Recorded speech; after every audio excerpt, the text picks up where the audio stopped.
So this is just some background.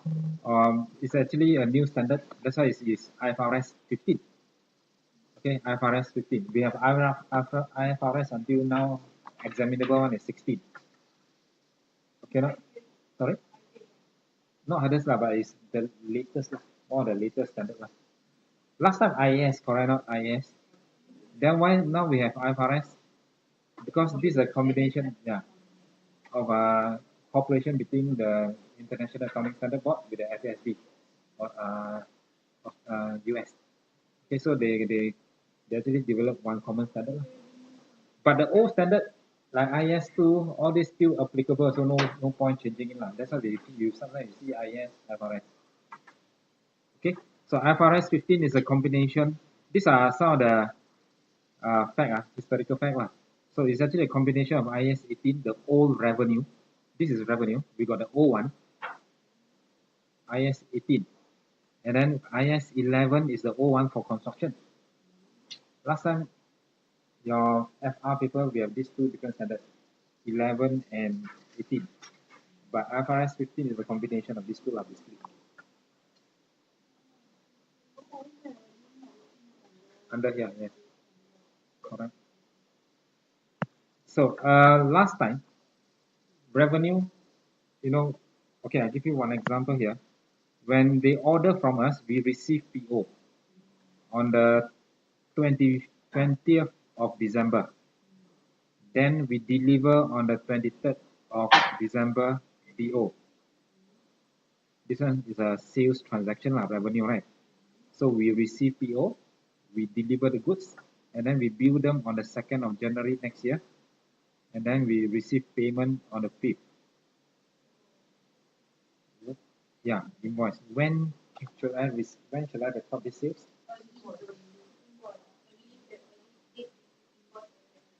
Yeah. No. You sound very confident. That I also thought, hey, is this the treatment you learned somewhere? Huh? So, F6 earlier for tax purpose but for accounting purpose, so it should be based on DO. Yeah, because imagine if I deliver the goods to you, okay, you are someone. If I deliver the goods to you, let's say you are car manufacturer, Proton.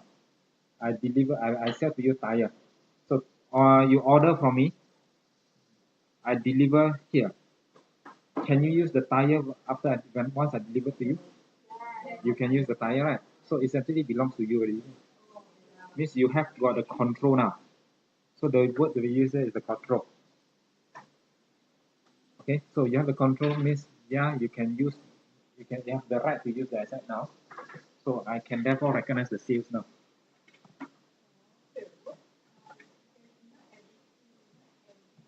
Company. Sorry. Yes. Example, service industry. Service industry, therefore, when the goods and services, the services is performed. Yeah, I mean, example like audit or tax. You have already, when do you bill? Bill your client after the whole thing, right? So, let's say you have performed half the task already. Then suddenly they say, okay, I change another. Can you still charge half? Yeah. So, but you haven't billed, but you already services already provided. So once it's provided, then you can recognize. Okay, so it's never based on invoice. Previously also based on business. But the word that we use is actually goods and services. The risk and reward has been transferred. The O1. Risk and reward. Yes. Where is it already? Oh yeah, that's risk and reward. But now they use the word control. It's just a change of the term.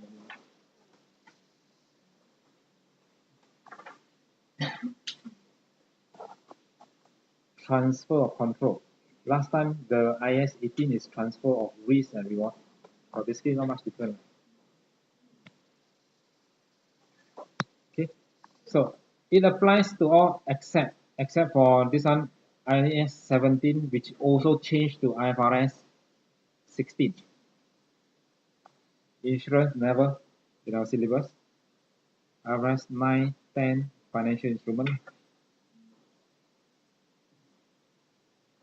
Okay. So we'll look at the content, the definition first, then the content. Income and revenue. We conceptual framework, we know as income in the 5 steps: increase in economic benefit, yeah, cash, increase in asset or decrease in liability. Revenue, income arising in the ordinary course of the business. You sell tire, so your revenue is tire. Okay. If you sell table and chairs, your revenue will be from the sales of table and chairs. You may have interest. Interest is also income, but it's not revenue. Okay, we have revenue, and then we got other income. Okay, these two is income. Revenue is ordinary cost of business. Dividend income, interest income, yeah, other income. Okay. Then all this later lah. You will see all this term later. So 5 steps model: recognition as well as measurement. When do we recognize the sales and how much? Recognition and measurement. So 5 steps: COPAR. COPAR. C, contract. Step 2, O, obligation. Step 3, P, price. Next page. Allocate and R, recognize. Oh, haven't record. Recorded, sorry. Record. COPAR, 5 steps. Yeah. So to recognize revenue, and the measurement means how much we must first see, identify. Step 2 also identify, both identify. So identify if there is a contract. Okay, the contract you learn in your law paper, it can be written, it can be verbal. Okay, now step 1. So if there is a contract, number 2, the contract between me and the customer, there is a contract. It can be written, it can be verbal. Means it binds these two parties together, right? The contract. So let's say you buy goods from Maxis, yeah, you have a contract, 2 years contract. Number 2, performance obligation. So the contract here is you deliver the goods to me, or I sell, so I deliver the goods to you, and then you pay me money, right? So the obligation is I'm going to deliver the table to you. Okay, the contract here, what is my obligation? Delivery, yeah, of tables. So we have to, and you see, identify separate performance obligation. Identify different type of obligation. And to identify the obligation must be distinct, very different. You know distinction? Distinct. Okay, different. Distinction. So, example, you can turn, you see, step 1, 2, 3, 4. Step 2 onwards, we have page 154, 3.2. This is to explain separate performance obligation. A contract to deliver table, no issue. One obligation, deliver table. Okay, if I'm Maxis, you sign contract with me, then normally the Maxis we bundle together is a handphone with the package data. Can you see here? We sign one contract, and then actually here my obligation is handphone and the service, the headline. So it's actually 2 separate obligations. But you pay me only, let's say 100 every month. Okay, now, so this money will be, the price will be later, but now the contract here involves 2 obligations. So we have to identify the contract. Does it involve only 1 or more obligation? And to make sure there are 1 or 2 or 3, the obligation is very distinct one. Like handphone and telephone line is very different. So we can identify as 2 different distinct obligations. So over here, we have this company provide this service. License, provide license, installation, license to use the software. I will also help to install. I provide 3 years support and provide 3 years update. The contract has got license to use this. And then installation service, this may require an upgrade to the computer system, but software package does not need to be customized.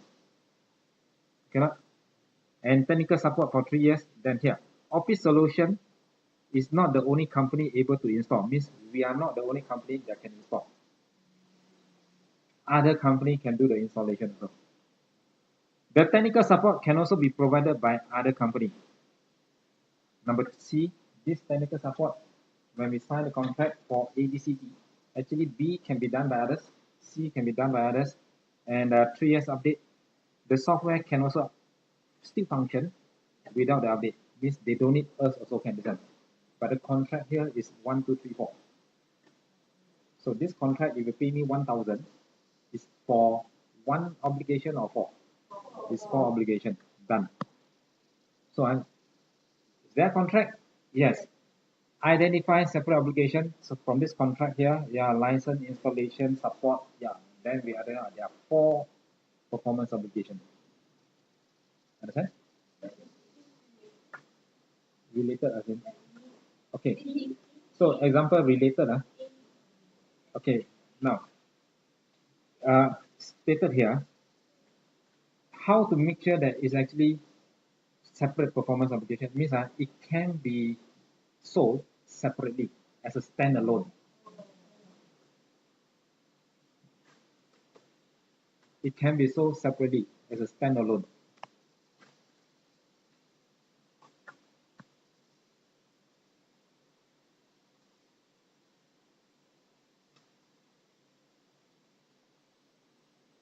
Here, page 152.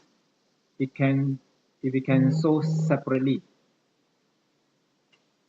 or it could be sold separately. Okay, standalone.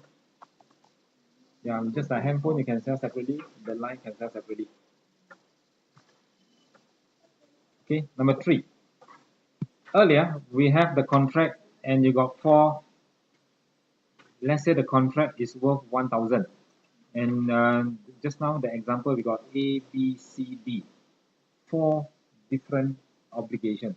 So this 1,000 is for A is for how much, B how much, C how much, D how much, because it's 4 different.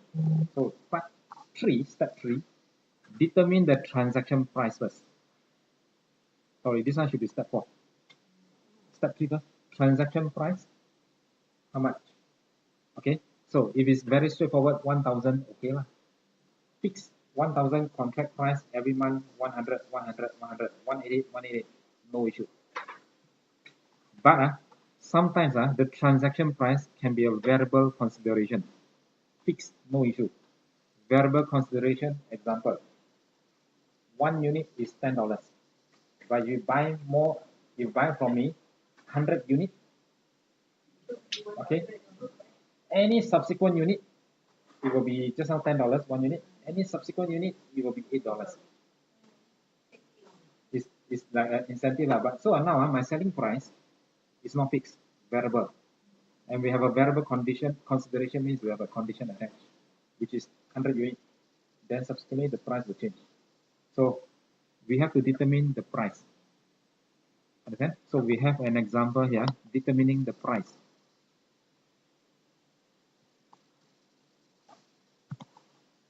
(3.3) page 155.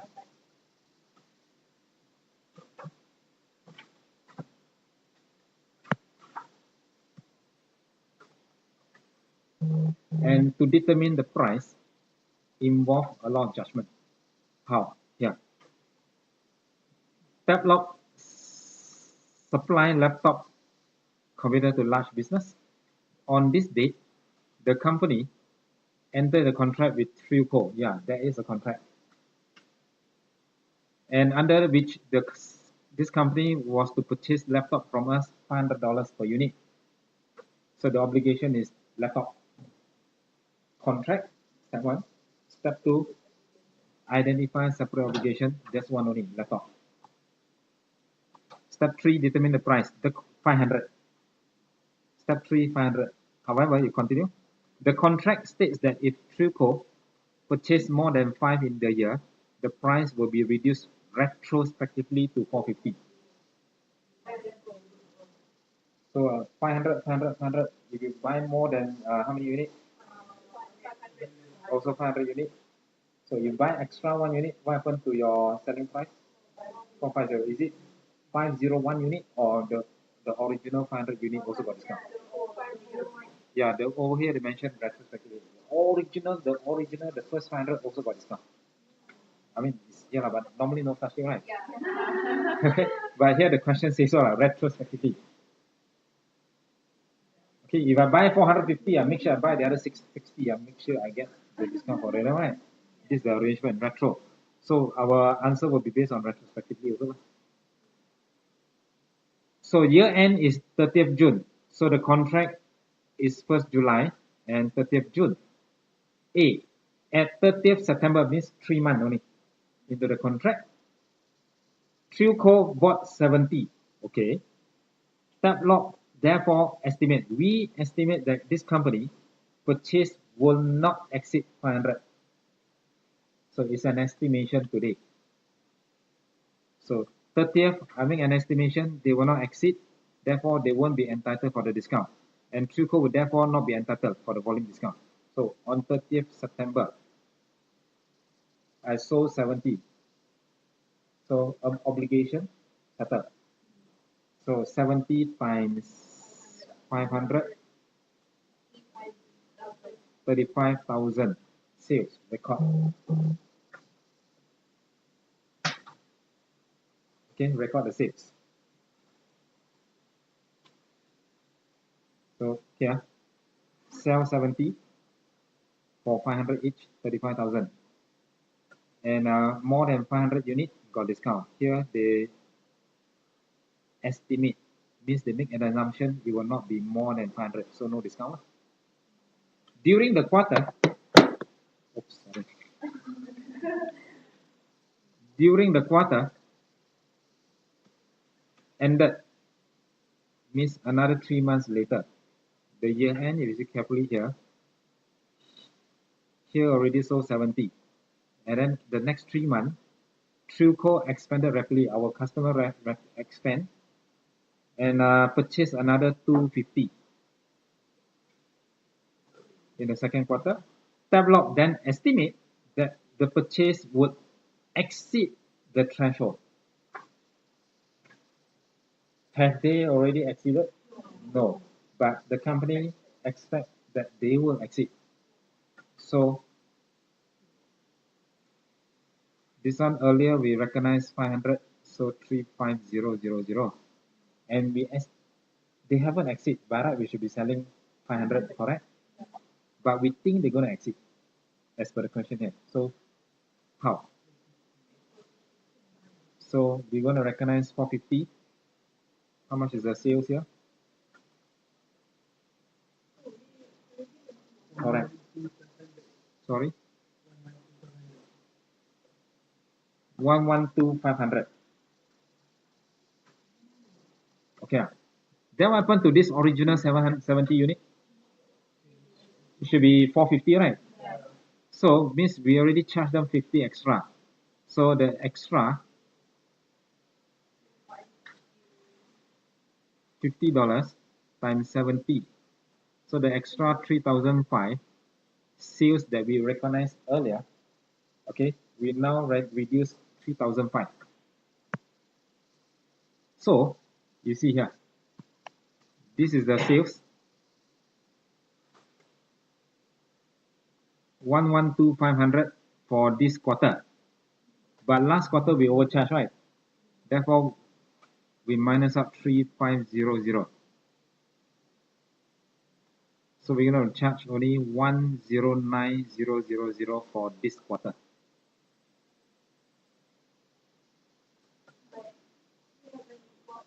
Correct. Yeah, but that's why this particular standard here, IFRS, we have to use judgment. As in this case, yeah, we have to. Then estimate, are they going to exceed the 500? we estimate yes, then we must recognize immediately.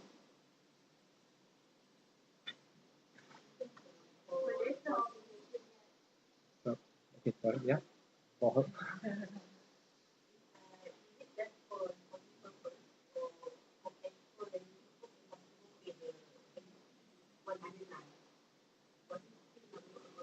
Okay, as in our book.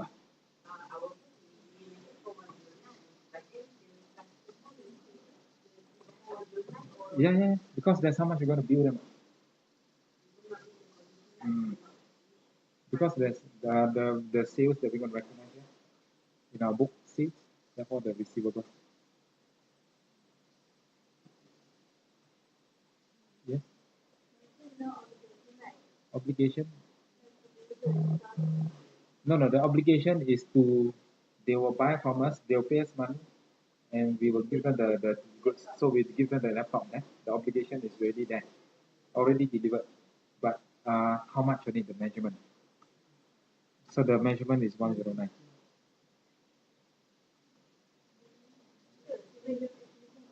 Sorry? That's why. Last time is based on the DO, right? That's why I started last time is based on DO. And then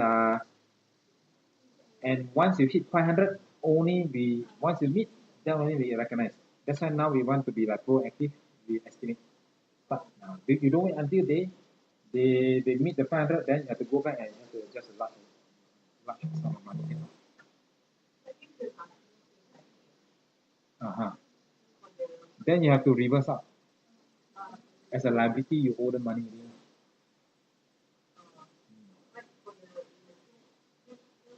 Uh-huh. Yes, we will receive more, right? Yeah, but it becomes a liability. Means I owe them. But of course, is we recognize liability. This 3,005 that we owe them as a liability. Okay, that's why when they introduced this, the of course I went for training, and then the they say this standard here is use going to use a lot of judgment, and then a lot of things we have to, to estimate. Okay, and then therefore a lot of entries we have to make.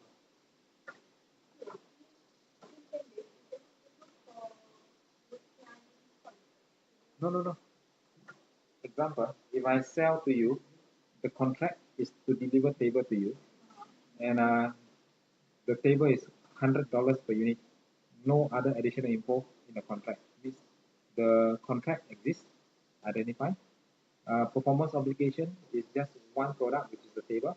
And step three, price. What is the price? 100. Done. But this example here, what's the price? Because we got a variable consideration, that's why we have to use uh, estimation.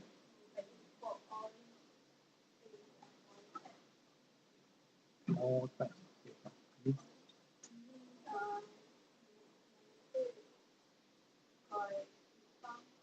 Uh-huh.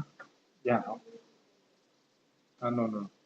This example here or this contract here do have a discount. That's how we do this. Let's say this contract here deliver to Truco $500 per unit. Answer question, stop here. So deliver 70 times 500, recognize. Deliver to 50 times 500, recognize. Done. No need to do any estimation.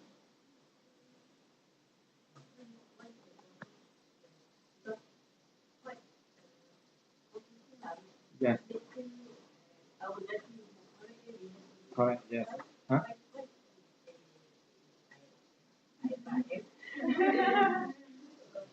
That's what I answered. Why? We, we, huh?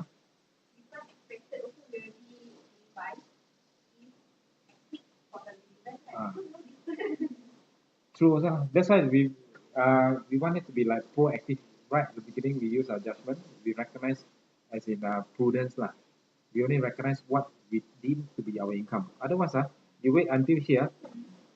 You write when you do the reporting, and then you reported your sales up. Then come towards the end, suddenly you reverse everything. Oh, you can see uh, a big amount here lah. Yes, correct. So that's why we do estimation here. Anyway, it's not just sales, it's estimation.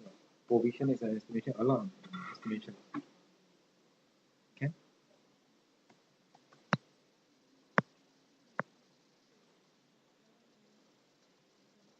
Do not want to correct. Huh?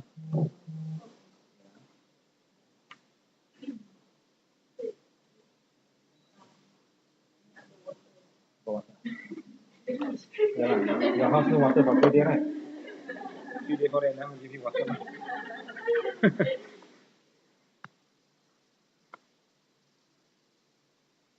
Okay. Step 3 done, COP, and now allocation. Allocation is this one.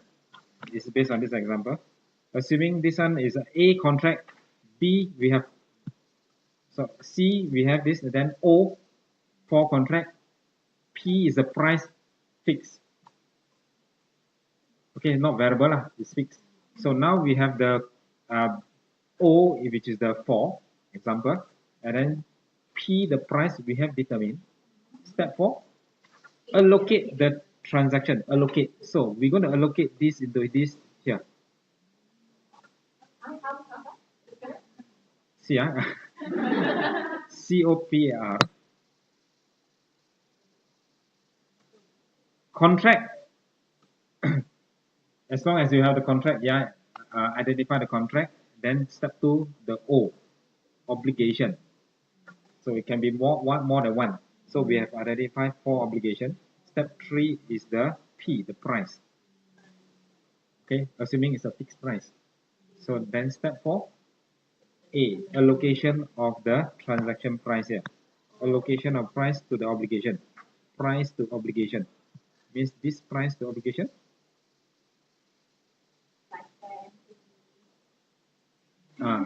Yes, correct. License, service, update, and also support. So do we do it equally? 250, 250, 250, cannot lah. Cannot. So how? Based on the stand-alone price. Based on the stand-alone price. Meaning, if all this was sold for 1,000 package, all packaged as one bundle, normally we bundle together, we sell it as one package, 1,000. But individually, they can be sold for 400, they can be sold for 300, it can be 300 and 600. Hmm? Yeah. Stand-alone price. Stand-alone price is to be sold separately. It is 400, 300, 300, 600. But because package we give half price. Yeah. Not normally, sometimes package can be more also. Okay. Okay, now how you want to allocate? Number 4, you allocate based on the standalone price, means proportion. This bar. Yeah, find the ratio. For this one, I add up is 2,000. So 4 out of 2,000 times 1,000. So half lah, 500. 1,600 only. Oh, really? Wait lah. Yeah. No need change ah. Change this now, okay lah. So this one will be 1,006. So 4, this is 1 over 4. So this is 250. 316. 316. Huh? Sorry? 1875. 1875.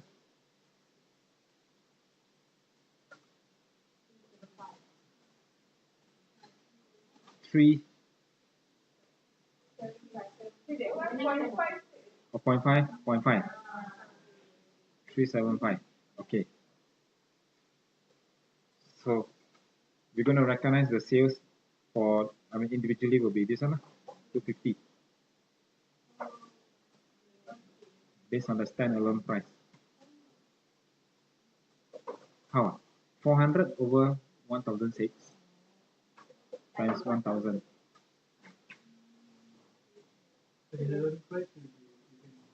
Yeah, correct. The company in the, yeah. That's like the later I give you another example. Yeah, this correct. I mean the example they give you the term price. Yeah, correct. As if you sell them separately. Okay, so allocation of transaction price to the obligation. You allocate the price to the obligation. Step 4. We have an example here. Allocating transaction price to performance obligation. Step 4. Okay, if you follow this example here, actually why do we do this? You add up this one, is it still 1000? It is still 1000, then just recognize 1000. But why do we do it separately? Because we separate obligation, then you look at this example here. So it's like Maxis, this example here like Maxis. Okay, you sign a package, you pay $20 per month for 2 years contract. Okay, not $20 for 2 years contract, and the phone will be free. Free phone, 2 years contract, 1 month 20. This example, yeah. I mean, I didn't go through everything lah. So this one here, Maxis, the contract I signed with you, the obligation is you get a phone free and also line for 2 years. All you have to do is pay me 20, 20, 20 for 2 years lah. Okay, not? Here. So, so I mean, $20 per month not logic. $2. This is ringgit Malaysia. Could be US dollar, right? That is not fair. Now, you disturb me, like. What is, now, okay. Contract settle. Step 2, obligation. How many obligation? 2 obligation. Phone and line. Step 3, price. The price is $20, fixed for 2 months, 2 years, every month. And step 4 is allocation. So 2 years will be 250, 240. 2 years will be 240. And then they tell us here the stand-alone price is $100 the handphone. Okay, not but given to you free lah. And then $20 is per month as usual lah. So before IFRS 15, means the old standard, the company will recognize the 240 per annum. Why? Because it's $20 times 12 months. So 240 and 240 in the second year. Done, straightforward. But new standard, we have to do allocation to the 2 performance obligation. Okay, based on what? On their stand-alone price. So their stand-alone price is $100. 2 years is actually $20 times 24 months. So the total price should be 580 over the 2 years. Stand-alone price. Can? But how much am I getting now? I get only 480. Because this one free. This one free. So a 580, I get only 480 lah. 580 standalone. But the contract total value is revenue is 480. It's similar to this. Standalone is 16, but I give a discount here, 1000. So what we're going to do with the 1000 to this 4 means what we're going to do, this 480 to this 2, 1 and 2. Yeah.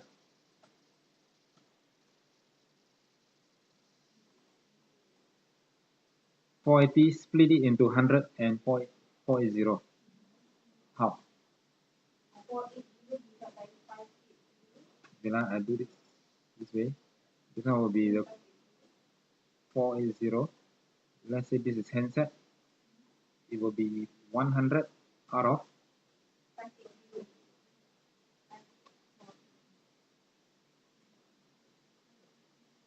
correct.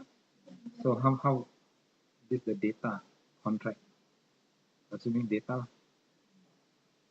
how much is this? 7, huh? No, we want value straight, the value 82.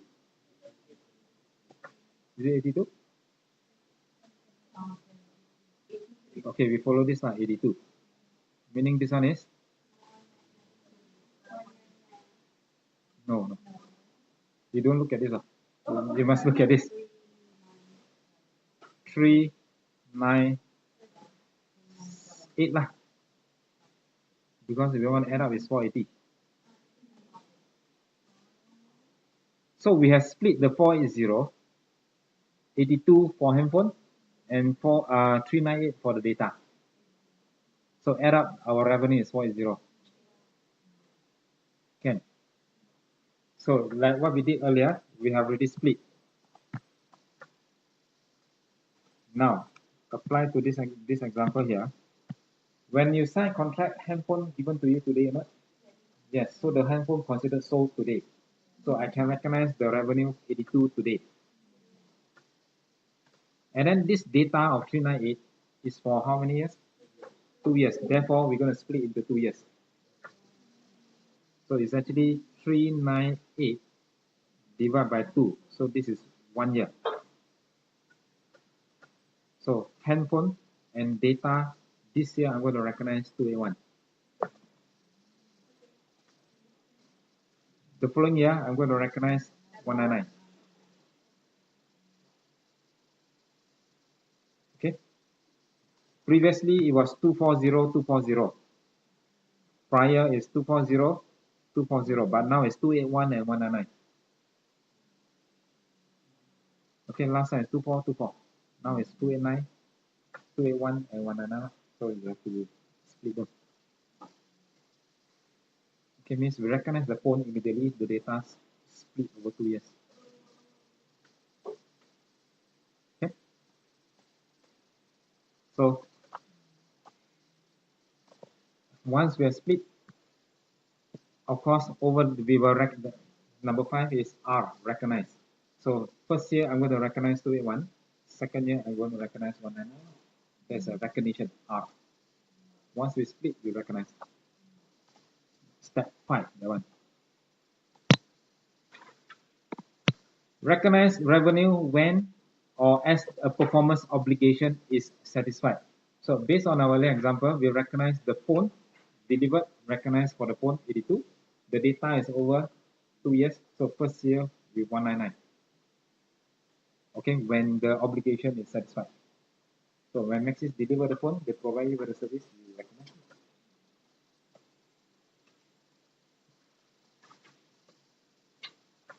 Okay. Now, for step 5, the obligation can be satisfied at a point in time.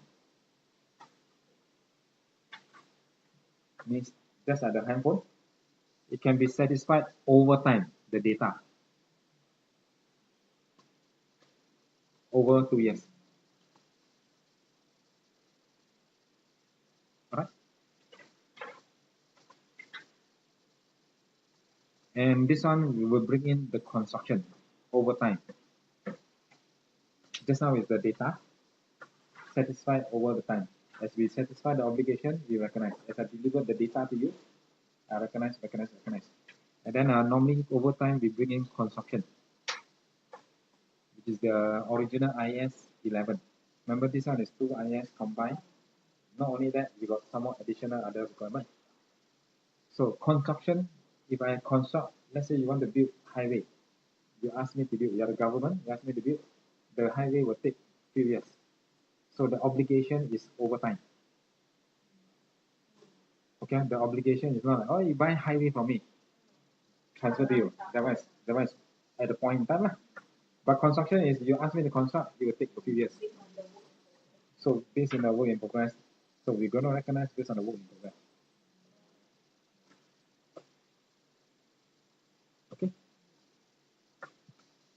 All right. So the 5 steps model settled. Yes, COPA.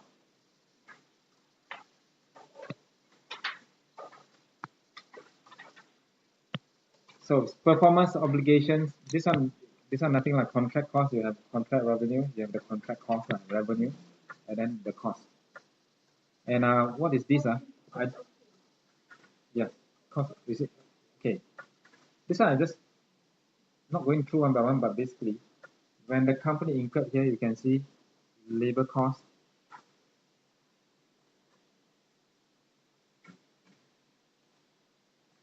recognized asset. If I build my own building, construct my own building, so do I incur labor cost, material cost, management cost? Yeah, I build my own building. This labor cost is my expenses, or should I classify as asset? Okay, right? The cost related to the identified contract. So cost, this one labor material. I build my own building. I bought a piece of land. If I buy office, I purchase 2 million. Of course, this is my asset. If I do not buy, I construct my own building. So this is the work in progress of my building here. As I incur, I'm going to capitalize. Okay, if it takes 3 years to complete, then I will carry down.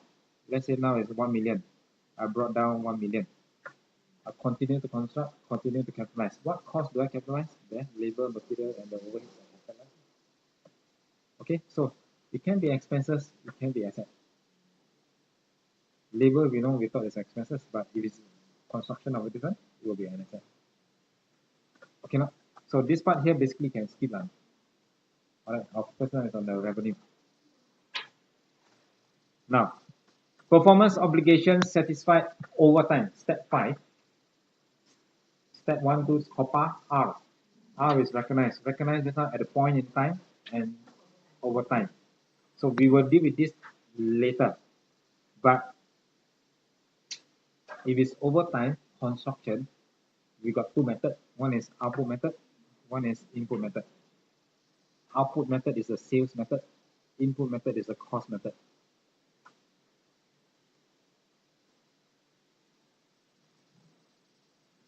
The old standard is called sales and cost method. New one, they call it output method, input method. Output, sell, that's why out. Sell goods out, so output. Input is the cost. Buy, cost.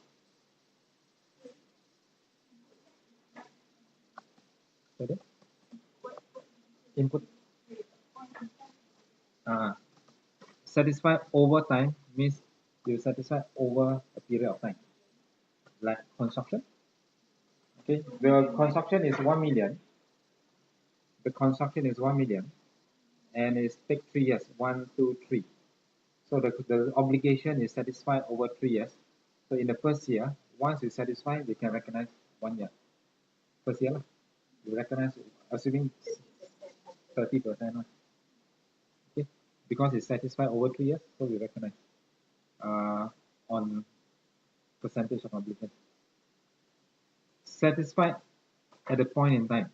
Example, you buy table for me, so I deliver the table to you. Done. It is satisfied. The obligation is satisfied at a point in time. At the time when I deliver.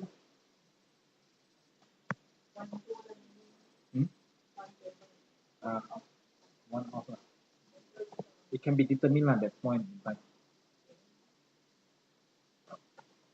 So you can see some indicator when the transfer of control, when you have the rights to payment, when we have the rights to the payment. When do I have the rights to the payment? When I deliver. Okay, so at the point in time. Transfer the physical possession, same thing, deliver.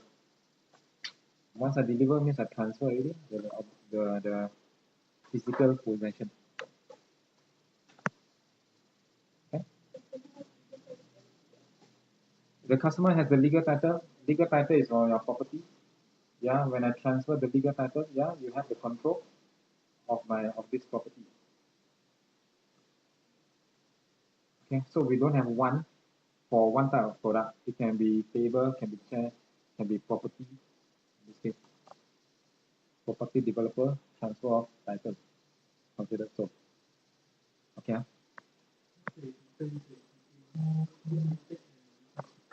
Output method and oh no, okay. This one and this one you mean? Okay. This one is for over time. To calculate the percentage completion later, we have two ways to calculate. How many percent? We have two methods to determine the percentage. This one is only applicable to overtime. This one here, if I deliver to you on this date, means the goods has been transferred, significant risk and reward has been transferred, means everything transferred to you has to be 100% ideal. So at this point, when I transfer to you, then I have the rights to the payment. Yeah, the sales has taken place. At this point, done. Cannot. Example here, if I have to construct the highway and it takes 3 years. So the 3 years completed, I transfer. Do I recognize in 3 years whereas I incurred cost, but revenue I recognize when I transfer. Means I cost for 3 years, but revenue in the 3rd year. No matching idea. Because this construction is match satisfied over 3 years.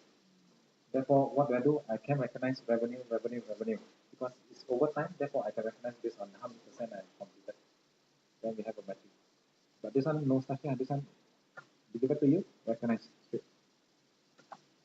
Okay. Warranty. Normally, if you sell goods, sometimes company may attach together with a warranty, correct? So normally, are they of different obligation? Warranty. You see, some product, okay, sell to you, attached warranty, they don't sell separately the warranty, comes together one. So there's no separate obligation, no issue. Understand? Let's say you buy this, and then the warranty is for 1 year, come together. So in that case, we learn in IS 37, we have to make a provision warranty. But you go to Seng Hing, you buy, and then you want to extend 1 more year, please pay another $20. So it's a separate obligation. Product is product, and the warranty is a warranty. So you have to have the standalone price, and then you do the allocation.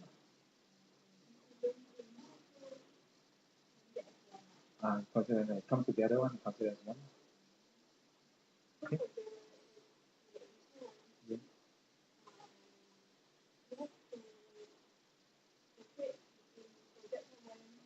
Correct. Yeah. So you have two obligations.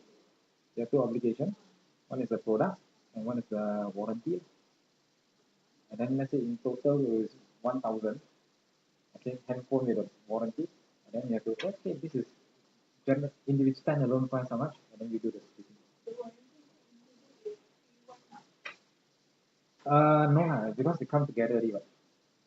Okay, this one year, and then extend 1 year will be $50, and then you can get $50.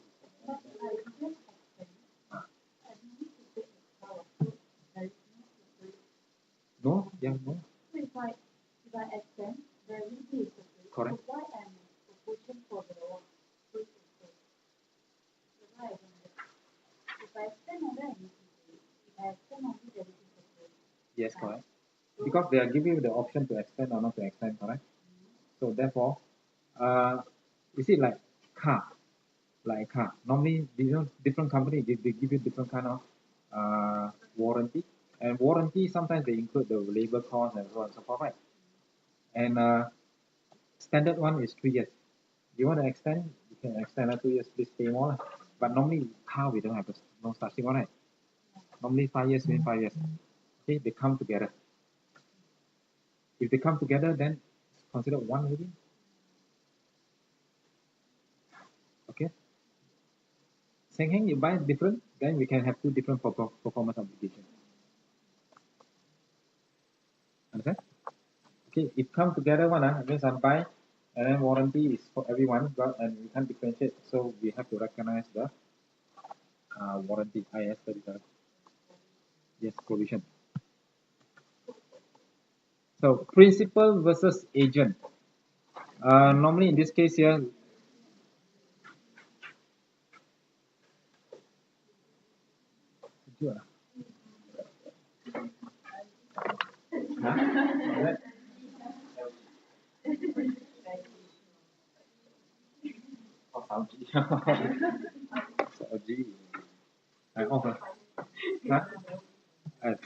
tak rasa lah.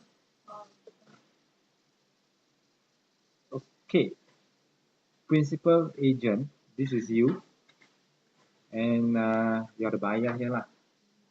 And this one is a supplier. Who is the agent here? Okay, so this is the agent, and this one is the principal lah. So this is the customer lah. So you are now, you are not customer, sorry, you are the Lazada. Okay, you are Lazada. Third party. Customer ya third party lah. Third party. Ada? Ya kan? Oh, third party. Nama. So focus ya. My already set lah.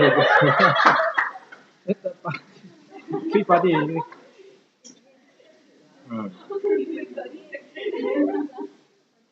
Okay, so this company here, you see, they sell the, okay, so you buy, you pay, of course they buy 1,000 lah from Lazada. Of course Lazada, of course they won't deliver the goods to you straight from their warehouse. What they do is the supplier will do the delivery, correct? So delivery straight to the customer, and then Lazada will earn money, commission. So they earn commission 10%, assuming. So they will take 100, and 900 will be passed to the supplier. So the arrangement here is we will get 1,000, okay, and then the 900 will be passed to the supplier. Okay, so in our book, how should we recognize as our sales? Should we recognize 1,000 income, 900 we pass to our supplier, therefore we recognize 100 profit, or straight away recognize our income 100? First or second? So we should use the second one. Okay, not principal agent, we recognize only our sales. Don't recognize sales 1,000, and then at the same time when we pass 900 over, recognize as cost. No. Okay, so this standard here mentioned principal agent, we recognize only the commission. Supplier is when you buy supplier, we buy from supplier, and then after that we look for a buyer and we sell. Okay, who keep the stock? Yeah, we keep the stock. Who hold the risk? Us? Is it? No, sorry. I mean your example as trading. For the first one, okay, you are principal agent. Now back to principal agent. Forget about the example first. Principal agent, who hold the goods? Supplier. So who actually bear the risk? Supplier, not us. So we do not bear the risk for holding the goods. Okay, so we just become the agent only. You can see some of the characteristics here. Another party is primarily responsible for fulfilling the contract. Means the other person here is the supplier, deliver. We do not have any inventory risk. Do we set the selling price? No, the supplier will set the selling price. But in practice, Lazada will force you to give discount. But original how much? No lah, but they force you to give a lot of discount. Yeah, they really force. Hey, you want to list your goods in my website, you must give at least 30% discount. Okay, no? And then after 30%, the discounted one, I still want commission. It's like that lah. So, here, we do not establish the selling price, and then we just earn the commission, and we are not exposed to bad debt. Okay, and in this example here, of course, the money will be paid already, then goods only will be delivered. Okay, so these are some of the characteristic principal agent. You can think of insurance also, AIA, our agent, and this is us, we buyer. So the agent don't bear any risk. Okay, it is AIA. If you don't pay, AIA will have to bear. Okay, so this is principal agent settle. In exam, the sales is 1,000, commission is 10%,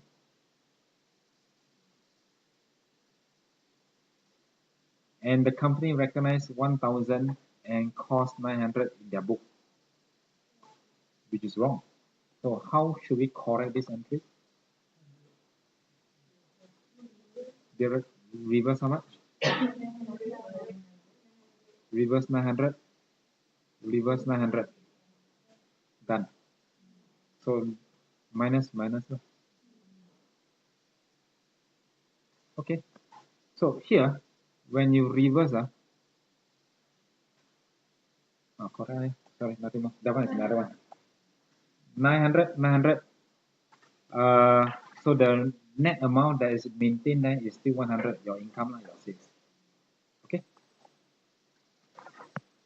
there we go.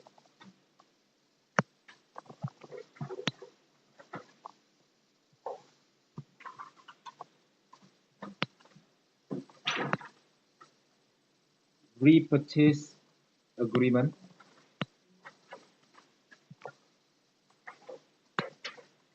This one can be very confusing. Sometimes I don't teach, I just keep. But here I'll just go through lah.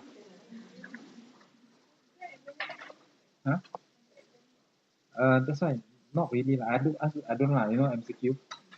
Last time before MCQ, okay lah. I just can skip lah. But now MCQ means can be anything, yeah. But just go through lah. Repurchase agreement.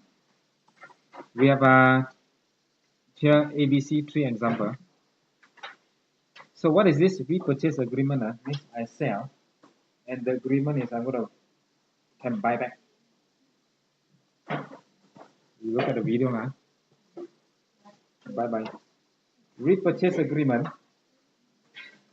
We can buy back. Okay, or we are enforced to buy back. Okay, we have the obligation, means we must buy back.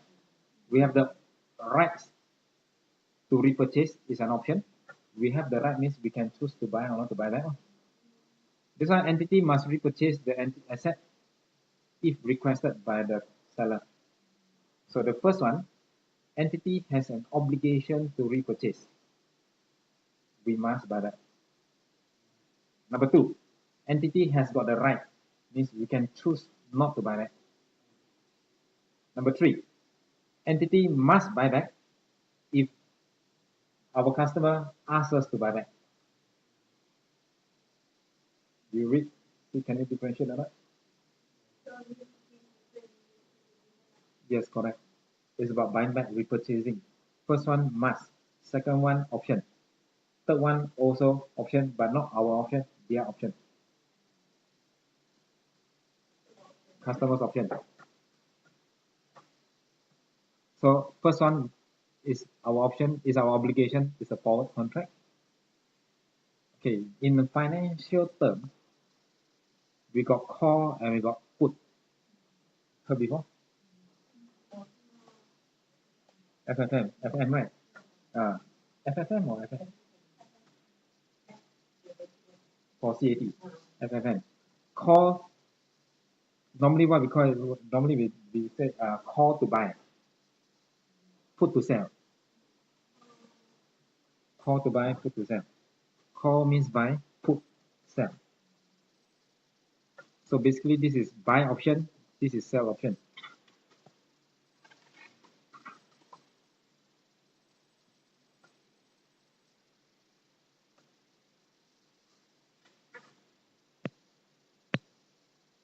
So in the case of forward and call option, you see, call is to buy, right? Means we have the right to buy back if we want to. But put option, put is sell means it is the seller has got option. Okay, so in the case of A and call option means B, customer does not obtain control of the asset. This is seller means us. This is the buyer, which is the customer. The customer do not obtain control of the asset, even if he has physical possession. Means we sell the asset to the buyer. Buyer having possession of our assets means they can use our asset, but technically they are the control. They do not control the assets, means technically the control still has got control over the assets. Me, the seller. You see, I sell and I must buy back is the first one. Second one is I have the right to buy back. So under A and B, this asset, yes, is in with their possession, is with them. However, they do not obtain the control because the control still remains with me. In other words, we haven't sold the asset. Understand? Example, you enter in a contract.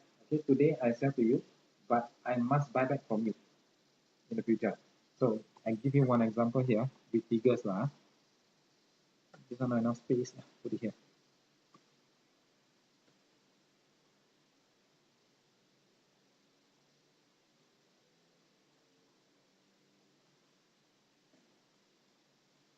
Asset.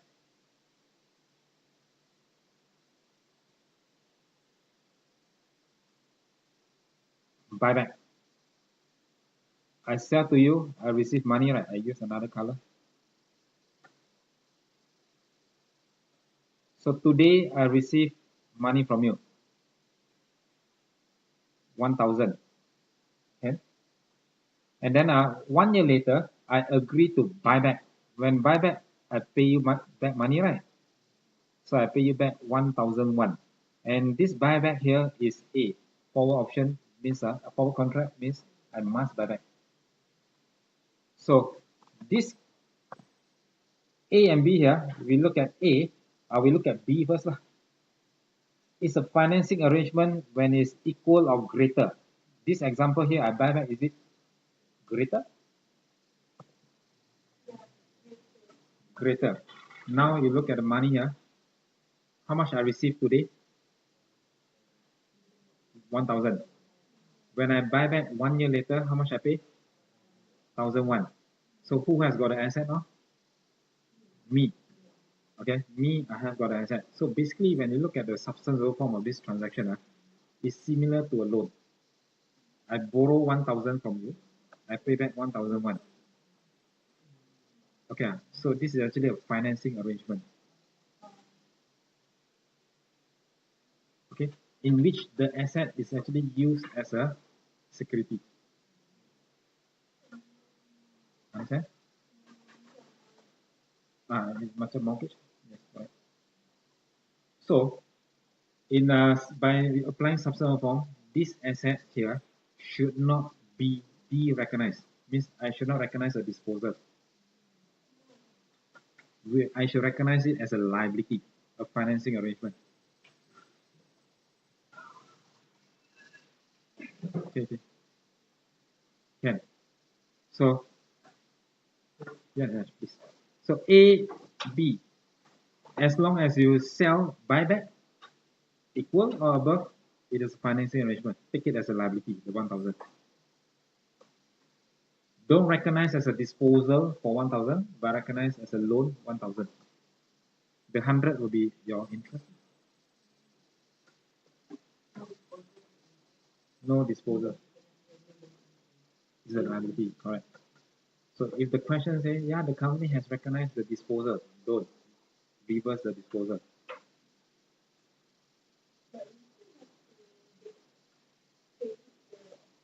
No need.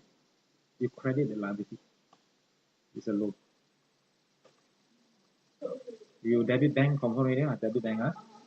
Do you credit your asset because you sell? No. You credit liability. Your asset remain. It's a loan. It's a loan. Yeah, the contract is not transferred. The assets the assets, the control remain. You can see here the customer means the buyer does not obtain control of the asset. I still remain the control.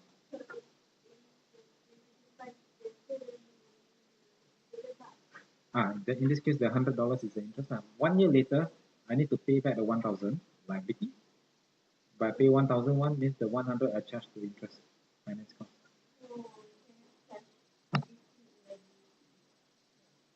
No, today 1,000 today liability, and then 1 year later when I pay 1,001, I'll credit bank, and I debit loan, debit interest.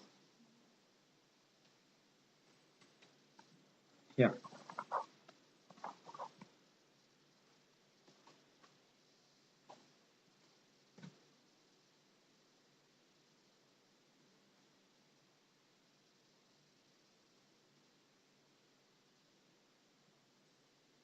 This is the PPE, 1,000. Maybe my carrying amount is 1,002, so I sell at a loss. Initially, you thought you sell 1,000 is a loss, but the money that you receive, 1,000, you don't credit here, and then you recognize the loss 200. You credit to loan, so the asset remain with you. 1 year later, when you pay 1,1, so you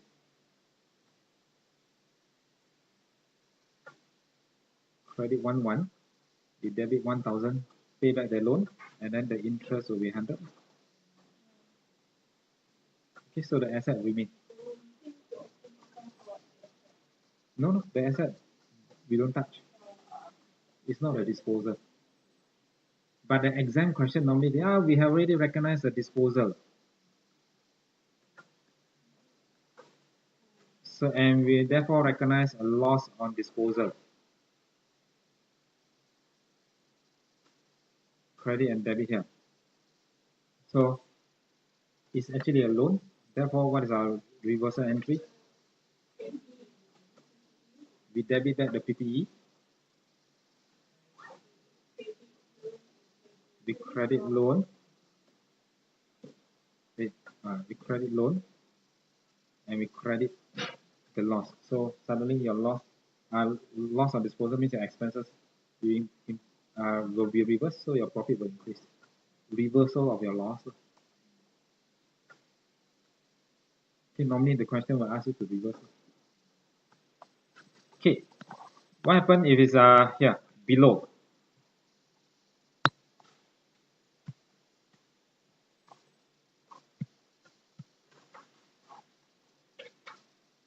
If sell 1,000 today,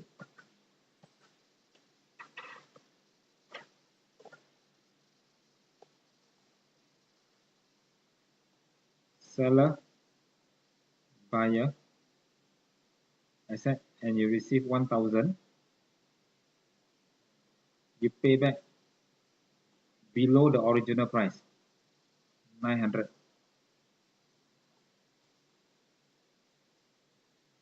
So this is treated as a lease. Okay, in accordance to IS 17, or the new standard will be IFRS 16. Treat it as a rental. Rent it to them.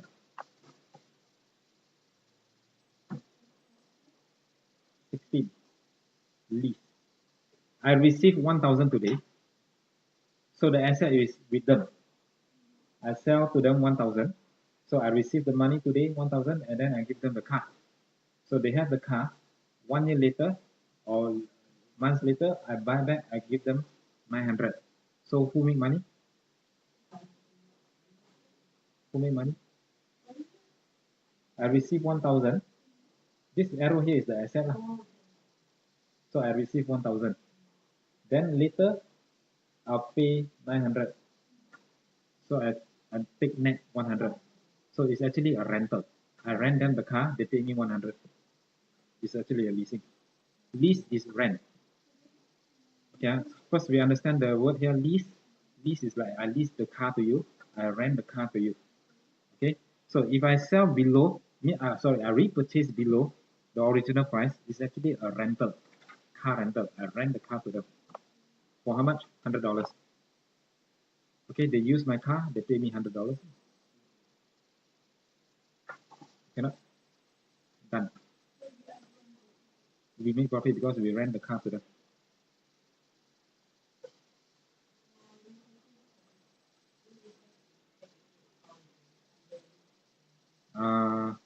Time value of money.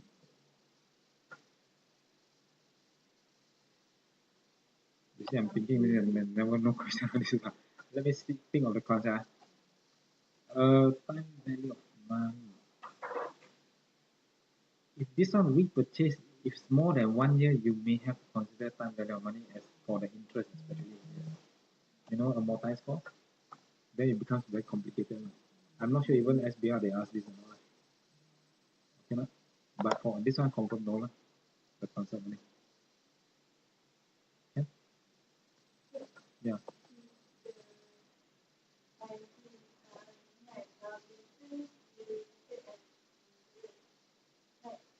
Uh-huh. Rental income. Rental income. Because I receive 1,000 today. When I buy back the asset from them, I pay them only 900. So basically, in 1 year, I make $100, right? So that actually is I rent you the car. Now I take back the car. So it's a rental income.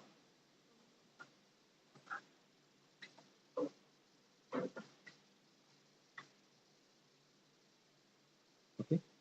So this one's still okay. No? The difficult one is C. This two okay, right? Makes sense, right? C. An entity must repurchase the asset if requested to do so by the customer. Means they want me to buy back, means I have to buy back. Okay, so now the option is not with me, no, it's with them. Yeah, so that's why we call it the put option. And over here, if the entity means us obliged to repurchase at the request. So this is actually the C.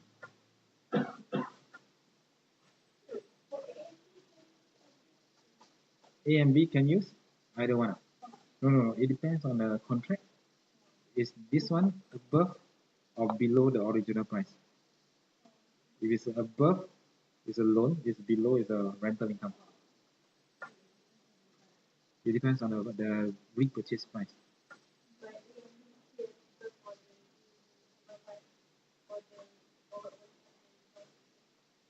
For contract and caution, A and B is these two same one.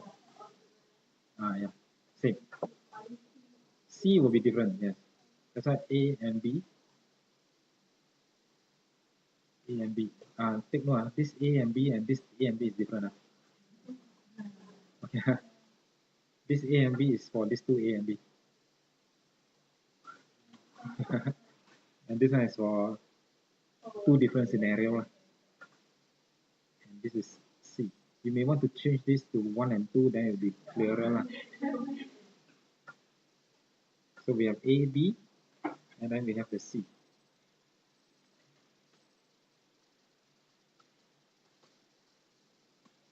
If the entity means us is obliged to repurchase at the request, it must consider whether or not the customer is likely to exercise the option. Not judgment, but we look at the price. When you determine the price, yes, we do use some judgment. Here,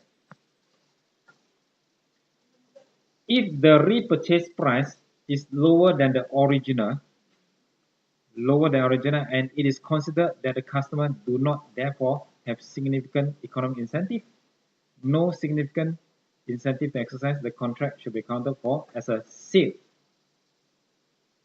Oh, what is this? Never mind. With the right to return. Outright sale means earlier these two, A and B, under these two arrangements, no sale, correct? Not? Asset still remain with me. Just that this asset considered as a loan or is a rental income. Asset remain with me. But when come to C, under these circumstances, when the repurchase price is lower than original, and this is one. Number two, the customer do not have significant economic incentive to exercise, then this is considered a sale. Yeah, we can recognize the disposal. You see here, the logic here, they do not have significant economic incentive to exercise the option. Their option is to ask me to buy back. They have no incentive to ask me to buy back. Means they will not ask me to buy back. So do I have to buy back? No incentive to ask me to buy back. They have no incentive. So of course they won't ask me to buy back. So I don't have to buy back means the asset considered sold. Because I won't have to buy back. It's considered as how I say.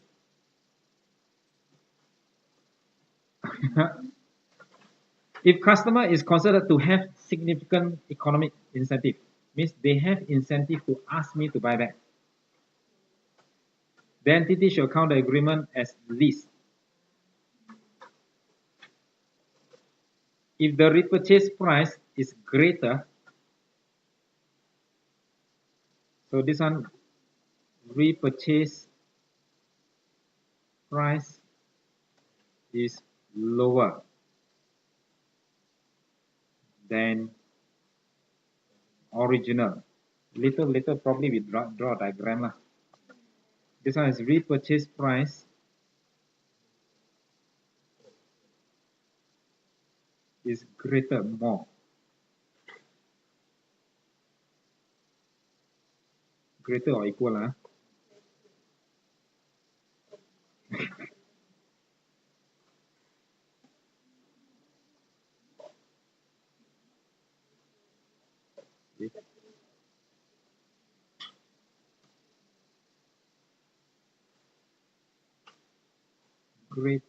Greater than or equal original, then this is considered as financing arrangement.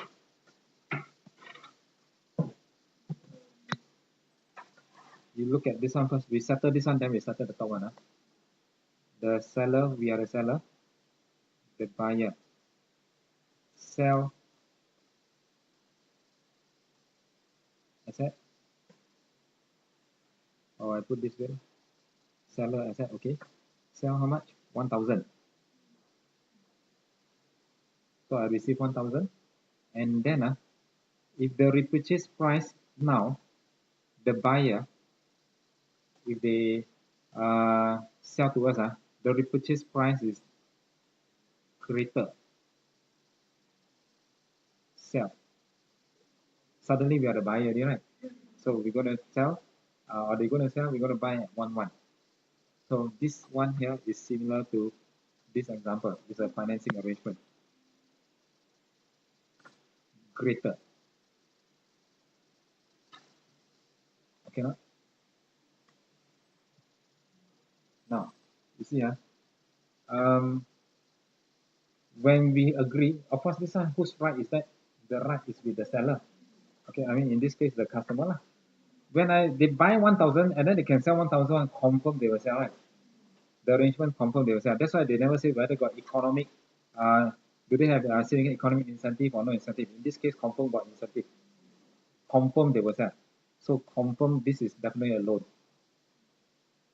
But if it's below the original price, and then we must see whether is there any incentive or not. Okay, so how to determine whether got incentive or not? This example here.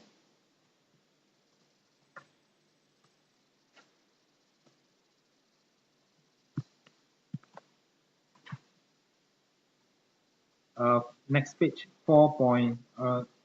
Sorry, it's continue one, so we have to go through 4.5.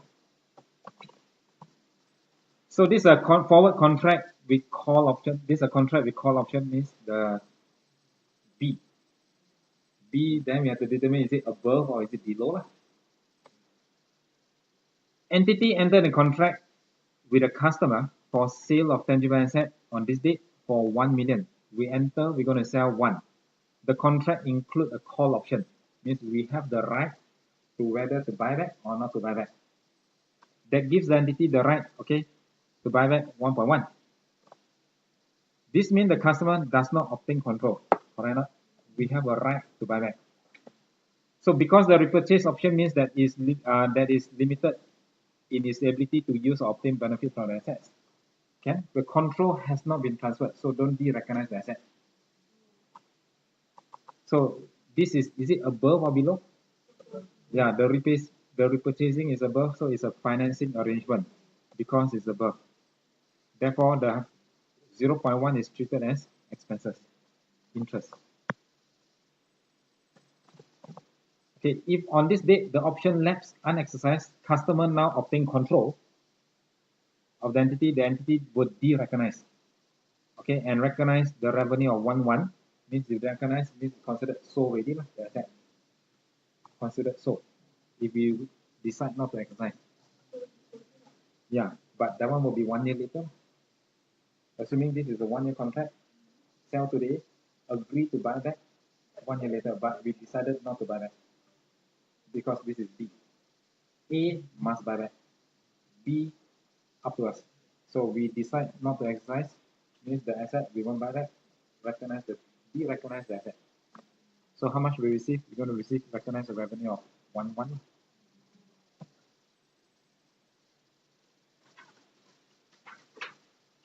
Okay, now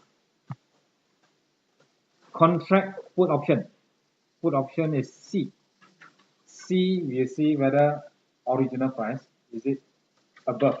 Above, no issue. Financing. Below, we got 2. Incentive or no incentive. The same contract as above include instead now is a put option. Call to buy, put to sell, seller's option. That oblige the entity to repurchase the assets at customer's request for 900. Sell 1 million, and they have this option to buy back from. They have this option for us to buy back 900. So is it above or below? It's below. Below, then we have to consider economic incentive. It's below. So buy back at 9. So sell 1 million. This is A and B lah, rather than buy. Now we have to buy back 9. Okay, means this B here will sell to us 9. At which time the market value is actually 750. Market value of this asset is 750 only. And the agreement is they will sell to us 9. Do you think they have an incentive to sell? Yeah, so they have an incentive to sell. So in this case, there's a significant economic incentive. So they will sell. So because the repurchase price exceeds the market value, the repurchase price exceeds. So the customer will exercise. They will exercise asking us to buy. So we have to buy. Buy at 900. So in this case here, it's treated as a lease. Okay, 1 million. I get a 1 million. Now I pay back 900,000. So the 100,000 I earn is a rental income. So is it okay? So the can be quite confusing, right? Too many things in it. Let's summarize it here.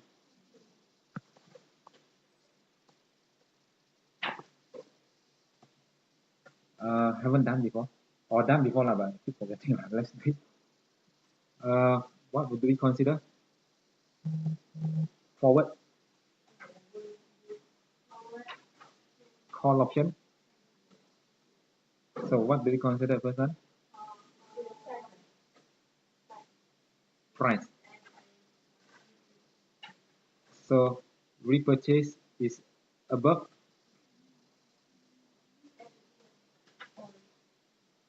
Okay, equal or above lah. Or we use above lah, means equal and above. Above what? Original. Then A and B, 1 and 2. You guys do it. Okay, one tu below original equal or greater than original selling price.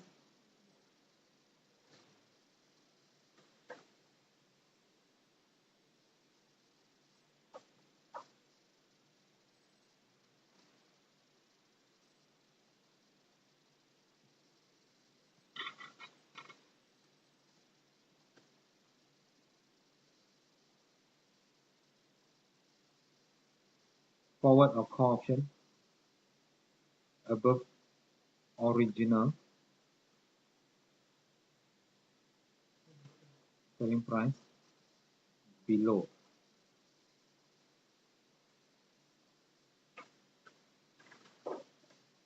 above is a financing arrangement.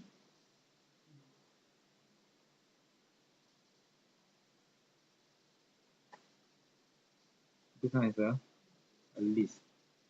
A lease here is a rental income. We have a put option.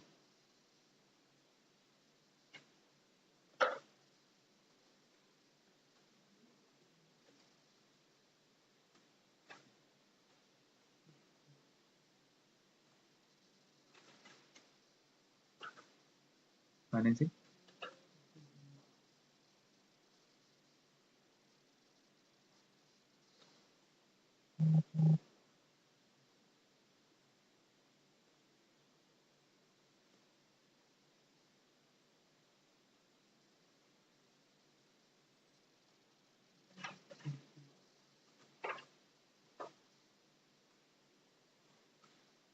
Got incentive. With incentive. No incentive lah. No incentive to sell the incentive. So we have incentive to sell. So yeah, they will sell. So this is a rental. This rental.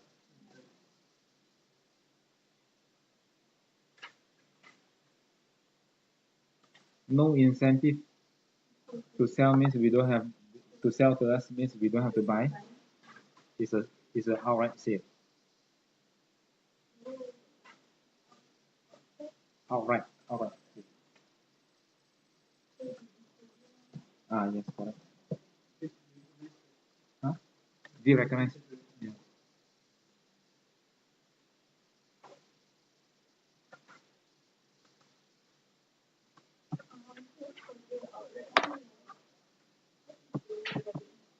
The inventory straight away is like disposal.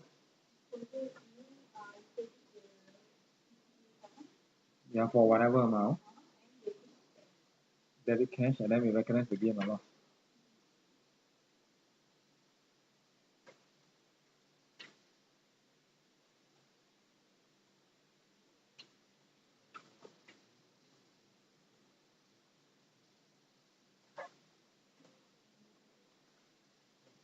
Hmm?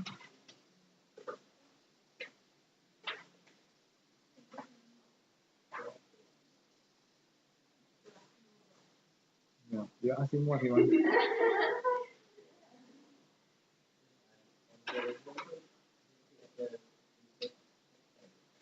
Interest, the financing arrangement, you have the interest, then you charge the interest. Betul.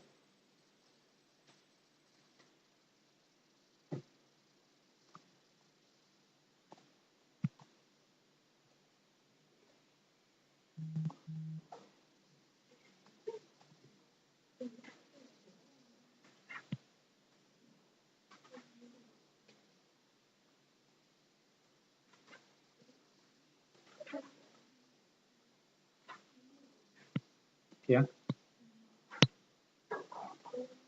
Then we have a consignment arrangement. I stop this first.